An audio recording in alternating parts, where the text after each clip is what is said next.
At the end of the Eaglet case study, we see the owners of the organization, the Sales brothers, considering a substantial investment in the design of an implementation of a management control system for the company. And the natural question that arises is really why? What is the reason why a company which is in a good, healthy financial position and with significant growth potential decides to invest this amount of money towards the design of a control system? Essentially, the question we want to try and answer is, what is the need for control and control systems in organizations? Agency theory and the principal-agent model provide significant insights into this particular question. Agency theory has its conceptual roots in neoclassical economics and starts from the fundamental proposition that all organizational participants can be classified either as principals or as agents.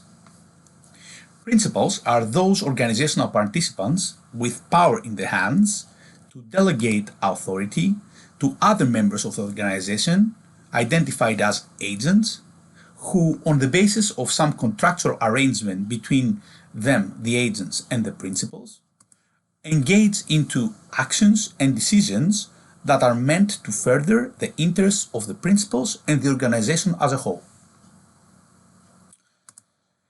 In this sense, and on the basis of this idea of a contract between the agent and the principal, the firm can be seen from an agency theory perspective as essentially an overlapping set of contractual relationships or a nexus of contracts between agents and principals.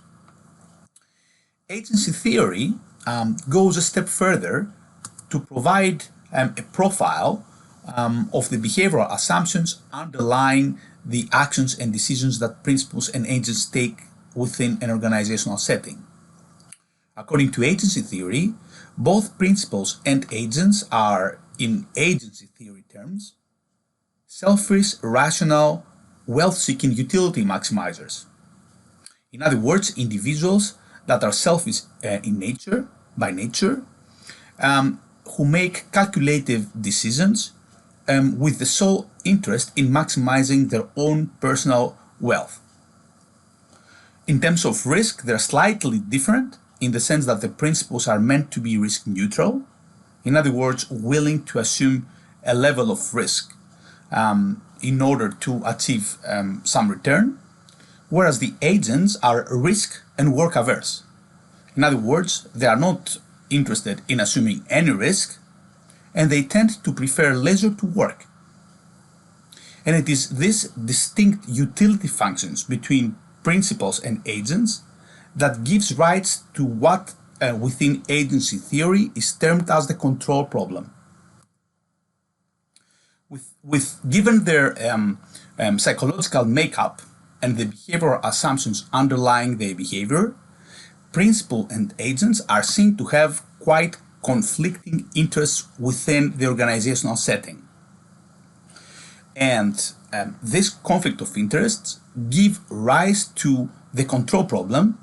In other words, the issue of the agents and the principals looking to engage in totally different behavior in order to achieve totally different ends.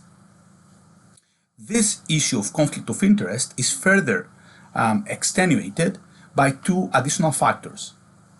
One is the issue of information asymmetry, which basically means that between agents and principals, agents are the ones who hold a much more complete set of information about the task they need to perform and that they do perform, whereas principals lack the time and the skill to be able to assess in a complete and accurate way the performance and behavior of the agent.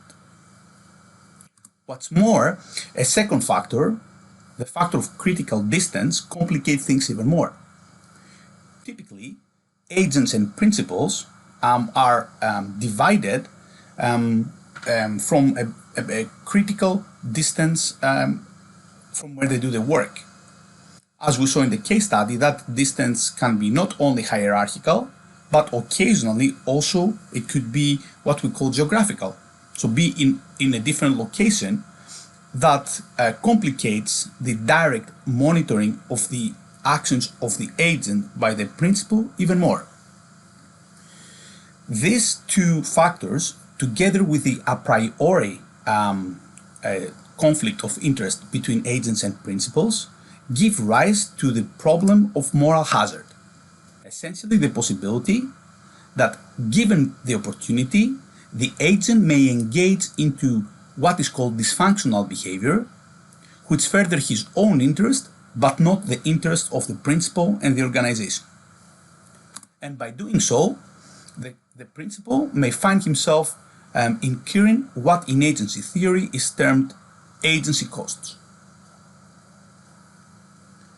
Now, what is the solution to this problem of a priori divergence of interest between principals on the one side and agents on the other? Management control systems literature says that if we are able to map and reflect in a system of key performance indicators the goals of the principals, and then link them with a system of organizational rewards that are desired by the agents, it may be possible to move the utility function and the consequent behavior of the agent a lot closer than it would naturally occur towards the behavior necessary for the achievement of the goals of the principal. And this is essentially the role of management control systems in organization and the need for control. Given the setting as was described earlier, management control systems are meant to bridge the axiomatic conflict of interest between agents and principals and achieve what is called behavioral congruence. Essentially a situation where as the agent is striving to achieve the particular objectives that's set by the organization to achieve the rewards that are available to him, at the same time achieves the goals of the principal.